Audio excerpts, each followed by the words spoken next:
तो गाइस अब तक हमने देखा हिकारू आर्म्स के साथ मिलकर कुछ मैकेनिकल आर्म्स को बचा लेता है और तभी वहाँ आकी को एक वॉर्म टाइप मैकेनिकल आर्म के होने का एहसास होता है और उसे लगता है कि ये वही वॉर्म टाइप मैकेनिकल आर्म है जिसने उसकी फैमिली को मारा था। तो यहाँ जुन भी हिकारू और आकी के स्कूल को ज्वाइन कर लेता है ताकि वो हिकारू पर नजर रख सके। तब हम यहाँ देखते हैं तानी पर worm type mechanical arm user ने हमला कर दिया होता है और उसने उसके मैकेनिकल आर्म को भी तोड़ दिया होता है। तब आकी उस वॉर्म टाइप मैकेनिकल यूजर से लड़ने चली जाती है और उसे पता चलता है कि वो worm type mechanical arm user कोई और नहीं उसकी छोटी बहन है। और अब आखिर क्या ये केस आगे बढ़ते जा रहे हैं? सही कहा, हमें ये तब रियलाइज हुआ जब हमें पता चला कि वो जख्म ओरोबोर्स की वजह से नहीं थे और जब हमने अच्छे से छानबीन की तब हमें पता चला कि ये attack worm type mechanical user की वजह से है जो कि पिछले महीनों से बहुत ज्यादा बढ़ गए हैं। आखिर यहाँ पर चल क्या रहा है? मुझे इसके बारे में किसी ने बताया क्यों नहीं? प्लीज शांत हो जाओ, मुझे भी इसके बारे में किसी ने नहीं बताया। मैंने तो आर्म्स के डाटाबेस को हैक किया है, इस वजह से मुझे इसके बारे में पता लगा है। तो इसका मतलब एलजिस को इसके बारे में पता था पर उसने मुझे कुछ नहीं बताया।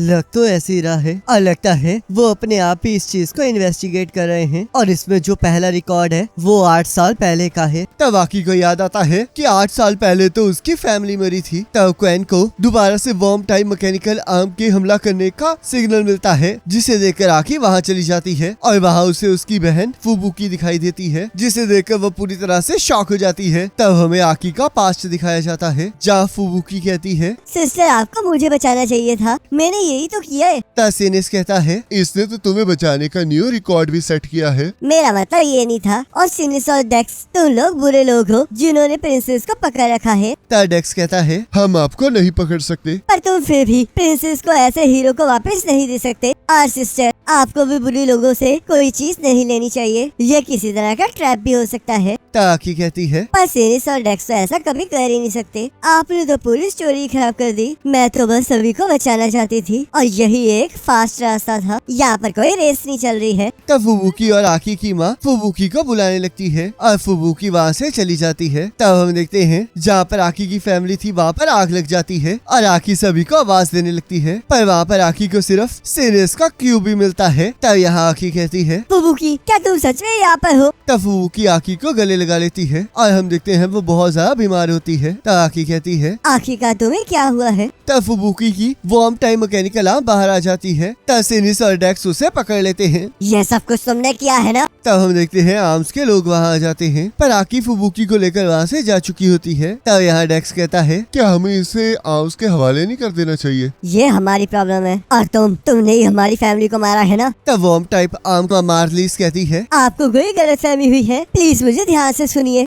हमसे झूठ मत कहो। सिनिस वही था और उसने हमें बताया था कि तुमने मेरी फैमिली और सिस्टर पर हमला किया था। आखिरकार तुमने इसके साथ क्या किया और तुम मैकेनिकल आर्म यूजर्स पर हमला करके क्या करना चाहती हो? रुक जाइए, इसमें अमरलिस की कोई गलती नहीं है, ये सारी मेरी गलती है क्योंकि मैंने ही मॉम डैड को मरने दिया, तो इसलिए मुझे माफ कर दो। आखिरकार तुम ये क्या कह रही हो? तब अमलिस कहती है, शांत रहो फुबुकी, सब कुछ ठीक है। तब डेक्स कहता है, आखिरकार यहाँ पर चल क्या रहा है, हमें सब कुछ बताओ। तब अमलिस कहती है, इसमें फुबुकी की कोई गलती नहीं है, जो भी उस दिन हुआ वो सब कुछ एक एक्सीडेंट था और अगर इसमें किसी की गलती है तो वो मेरी है। उस दिन वहाँ पर आर्बिट्रियम का एम्प्लीफिकेशन एक्सपेरिमेंट था जिसमें मल्टीपल मैकेनिकल यूजर्स को यूज किया जाने वाला था पर तभी वहाँ पर एक एक्सीडेंट हो गया। फुबुकी का आर्बिट्रियम और मेरे बीच में एक रिएक्शन हो गया जिस वजह से आर्बिट्रियम आउट ऑफ कंट्रोल हो गया। तब मैंने फुबुकी के साथ जुड़ने का सोचा ताकि मैं उस चीज को रोक सकूं, पर उससे चीजें और ज्यादा बिगड़ गईं। फुबुकी उस टाइम बहुत ज्यादा घबराई हुई थी और उसके आर्बिट्रियम की वजह से मैंने भी अपना कंट्रोल खो दिया। मैं आपसे कब से मिलना चाहती थी सिस्टर, पर मेरी वजह से मॉम और डैड मारे गए तो इसलिए मैं आपसे मिलने की हिम्मत नहीं जुटा पा रही थी। तब अमलिस कहती है, फुबुकी मैंने तुम्हें कितनी बार कहा है कि इसमें तुम्हारी कोई गलती नहीं थी। तब सिनिस कहता है, सही कहा, इसमें तुम्हारी गलती थी। तब डेक्स कहता है, शांत रहो सिनिस। तब सिनिस कहता है, तुम्हें पता भी है कि मुझे कैसा फील हो रहा है, मुझे बहुत ज्यादा बुरा लग रहा है कि मैं फुबुकी को बचा भी नहीं पाया था। तब डेक्स कहता है, चुप रहो, सबसे ज्यादा सफर यहाँ पर आखी कर रही है। क्या तुम्हें सच में लगता है कि मुझे इस पर विश्वास होगा? और अमलिस को पकड़ लेती है। तब फुबुकी कहती है, इसमें इसकी कोई गलती नहीं है, ये तो बस मुझे बचाना चाहती थी, पर फिर भी इसमें इसकी ही गलती है। तब हम देखते हैं फुबुकी बेहोश हो जाती है। तब आकी कहती है हमें जल्द से जल्द इसे हॉस्पिटल लेकर जाना होगा। तब आमलिस कहती है इसका कोई फायदा नहीं है, क्योंकि यहाँ पर जो सी प्रॉब्लम है उसे ह्यूमन डॉक्टर या फिर आम सॉल्व नहीं कर सकते। उस एक्सीडेंट के बाद फुबुकी की बॉडी खुद का आर्बिट्रियम प्रोड्यूस नहीं कर रही है। हमने किसी तरह सिम्टम से डील कर ली है, पर हम ज्यादा देर तक उन्हें रोक कर नहीं रख सकते। पर अगर कुछ ना हुआ तो फुबुकी मर सकती है। तब सिनिस कहता है कैसे बचाने का कोई रास्ता नहीं है। तब आमलिस कहती है बस एक ही रास्ता है। तब हम देखते हैं हिकारू और आल्मा एक साथ नहा रहे होते हैं और हिकारू आकी को कांटेक्ट करने की कोशिश कर रहा होता है, पर आकी कोई जवाब नहीं देती है। तब अगले दिन आल्मा सुबह सुबह हिकारू को स्कूल के लिए उठाने लगता है और उसे ये भी बताता है कि आकी के आने का टाइम हो गया है, जिससे कि हिकारू डर जाता है। और तब वो लोग देखते हैं कि आकी खिड़की से वहाँ अंदर नहीं आती है, बल्कि उनके घर की डोरबेल बजा रही होती है, जिससे उन दोनों को बहुत अजीब लगता है। तब स्कूल की तरफ जाते हुए आल्मा कहता है यहाँ पर कुछ न कुछ गड़बड़ है, ये कभी भी फ्रंट डोर से नहीं आती है। वैसे ये चीज नॉर्मल है। तब हम देखते हैं मेरू वहाँ आ जाती है और कहती है बहुत जल्दी टेस्ट आने वाला है, तो क्या हम इकट्ठे बैठकर पढ़ सकते हैं? पर इसमें होगा कौन कौन? तब मेरू कहती है मैं, तुम, आकी और जुन। तब हम देखते हैं जुन छुपके से हिकारू पर नजर रख रहा होता है। तब मेरू कहती है तो क्या तुम भी कल स्कूल के बाद स्टडी सेशन को ज्वाइन करोगे? मैं स्कूल पढ़ने के लिए नहीं आ रहा हूँ। चलो हिकारू के घर जाकर पढ़ते हैं। तब हिकारू को लगता है कि अगर ऐसा होगा तो आकी और जुन तो हमेशा लड़ते ही रहेंगे, जिस वजह से वो इस बात के लिए मना करने लगता है। तब जुन सोचता है रुको जरा, शायद मैं इसके जरिए ट्रिगर आर्म और इसके बारे में और सीक्रेट्स का पता लगा सकता हूँ। ठीक है, मैं भी साथ चलूंगा, क्योंकि मुझे भी पढ़ाई करनी है। तब आल्मा कहता है ये तो सच में बहुत बड़ी प्रॉब्लम हो गई है, तो इसलिए हमें रूम को साफ करना होगा ताकि सभी लोग पढ़ाई पर फोकस कर सकें। क्या तुम्हें इस बात की पड़ी है? ये कितनी अच्छी बात है ना कि जुन भी आना चाहता है। हिकारू तुम मुझे सबको सिखाने वाले हो। मुझे भी बहुत कुछ जानना है, जैसे कि तुम्हारी ट्रू फीलिंग्स क्या हैं। तो तुम भी आ रही हो ना आकी? तब हम देखते हैं आकी कहीं खोई हुई होती है और वो उन सभी से वहाँ की कन्वर्सेशन के बारे में पूछने लगती है। हम लोग स्टडी सेशन की बात कर रहे हैं और वो भी मेरी जगह पर। तब आकी कहती है माफ कर देना, पर मुझे कोई और काम है। तब मेरू कहती है जरा सोचो, इसके जरिए तुम हिकारू के घर जा सकती हो। तब आकी कहती है वहाँ तो मेरा रोज का आना जाना है। जिसे सुनकर मेरू पागल हो जाती है और कहती है आकी का ये रोमांटिक कॉमेडी आगे बढ़ रही है। तब हिकारू कहता है रुको आकी, तुम थोड़ा अजीब बिहेव कर रही हो, क्या कुछ हो गया है? तब आकी बिना कुछ कहे वहाँ से चुपचाप चली जाती है। तब यहाँ आर्म्स की एक मेंबर तानी के ऊपर रिपोर्ट पढ़ रही होती है और वो क्वेन के पास जाकर कहती है क्या तुम जानते हो कि आकी इस टाइम कहाँ है? तब क्वेन कहता है मुझे इसके बारे में कुछ नहीं पता है। तुम पक्का कुछ न कुछ छुपा रहे हो। तो चलो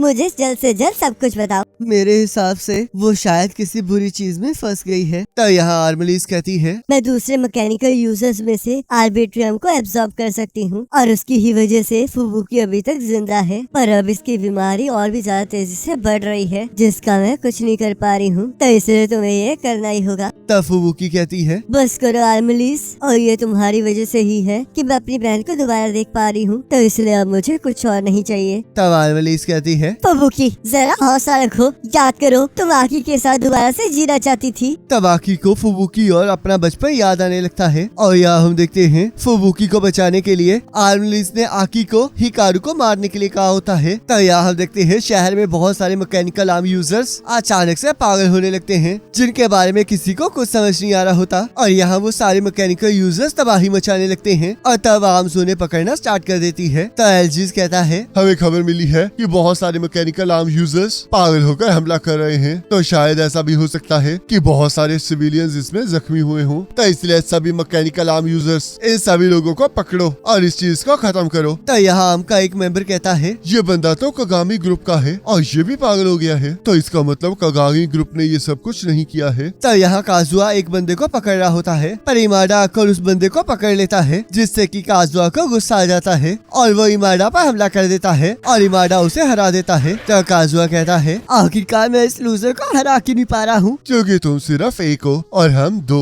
मैंने सही कहा ना पार्टनर? तब उसका मैकेनिकल आर्म हाँ कहता है और वो दोनों वहाँ से चले जाते हैं। तब यहाँ शाम को मेरू, जुन और हिकारू के घर पढ़ने जा रहे होते हैं। तब जुन सोचता है आज मैं हिकारू का सीक्रेट जान कर रहूंगा। तब हिकारू को एक मैसेज आता है और वो मेरू से माफी मांगकर वहाँ से चला जाता है। तब यहाँ यहाँ एलजिस कहता है, हिकारू, तुम्हें इस तरह यहाँ बुलाने के लिए माफी चाहूंगा, पर मुझे तुम्हारी मदद चाहिए। आखिर का यहाँ पर चल क्या रहा है? बहुत सारे मैकेनिकल आर्म यूजर्स अपना कंट्रोल खो रहे हैं और पूरी सिटी में तबाही मचा रहे हैं। तब हिकारू कहता है, ये तो वॉर्म टाइम मैकेनिकल आर्म है, क्या इसका आकी के साथ कुछ लेना देना है? तब फिस्ट कहता है, हमें एक वीडियो मिली है जिसमें इस घटना के संबंधित एक पर्सन के बारे में पता लगा है और उस पर्सन ने आकी के साथ कांटेक्ट किया है, तो ऐसा हो सकता है कि वो भी इसमें इन्वॉल्व हो। और अगर ऐसा है तो ये इंसानियत और मैकेनिकल आर्म्स के साथ बहुत बड़ा धोखा है। हमें आकी को पकड़ना होगा और उससे सवाल जवाब करने होंगे। तब फिस्ट कहता है, आकी बहुत ज्यादा पावरफुल है, तो इसलिए हमें उसे पकड़ने के लिए बहुत सारे लोगों की जरूरत पड़ेगी। क्या तुम लोग आकी पर शक कर रहे हो? वो हमारी साथी है। ये बस तुम्हारी फीलिंग्स है और ये ऑर्गेनाइजेशन फीलिंग्स पर नहीं चल सकती। हम लोग साथ इसलिए हैं क्योंकि हम सबका गोल एक ही है।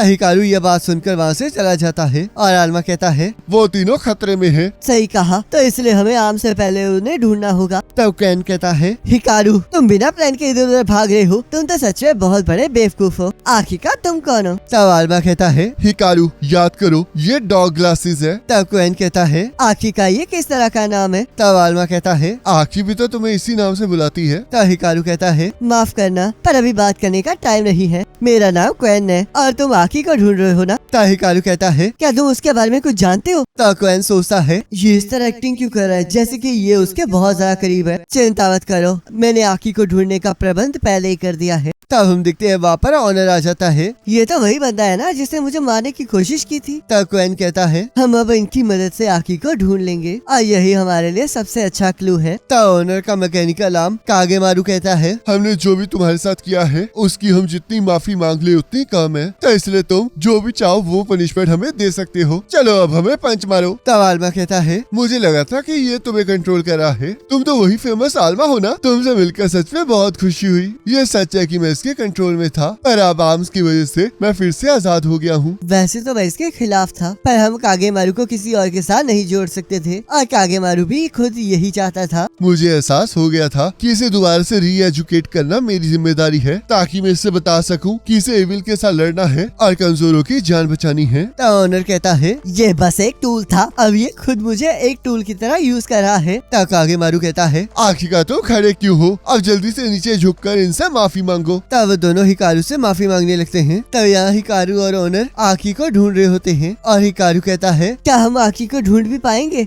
चिंता मत कीजिए, मेरे सोनार की वजह से मैं आकी के आर्बिट्रियम की फ्रीक्वेंसी को पकड़ सकता हूँ, तो इसलिए मैं उसे जल्दी ढूंढ लूंगा। तब हिकारू कहता है, आकी का तुम ये क्या कह रहे हो? तब जुन उन पर हमला कर देता है, पर कागेमारू उन्हें बचा लेता है। यंग मास्टर आखिरकार आप यहाँ पर क्या कर रहे हैं? जुन, अभी इसके लिए टाइम नहीं है, चुप रहो और मुझसे दूर भागना बंद करो। मैं तब तक तुमसे दूर नहीं जाऊंगा जब तक मैं तुम्हारी पावर का सीक्रेट जान नहीं लेता। जुन, आकी को ढूंढने में हमारी मदद करो। आखिरकार मैं ऐसा क्यों करूं? हम आकी को बचाएंगे और उसके बाद हम सभी मिलकर एक साथ पढ़ेंगे। तब यहाँ टोडो कहता है, लगता है जुन वॉर्म टाइप के केस में इन्वॉल्व हो गया है। तब नाहितो कहता है, मुझे इस चीज का एहसास है। तो क्या हम उसे एक्सपेंशन 3 के जरिए वापस ले आए या फिर व्हाइट रेवल्स को उसे संभालने दें? हम कुछ नहीं करेंगे। चाहे जुन अपने कदमों पर घूम रहा है, पर अगर वो इसमें इन्वॉल्व होगा तो उसे बहुत चोट लगेगी, तो इसलिए कम से कम उस पर नजर रखने के लिए किसी को कह दो। ऐसा कुछ नहीं होगा, और वैसे भी मेरे छोटे भाई की सेफ्टी इस कंपनी से ज्यादा इम्पोर्टेंट नहीं है। तो यहाँ कागेमारू आकी को ढूंढ रहा होता है। आखिरकार आकी तुम हो कहाँ? मुझे मिल गया।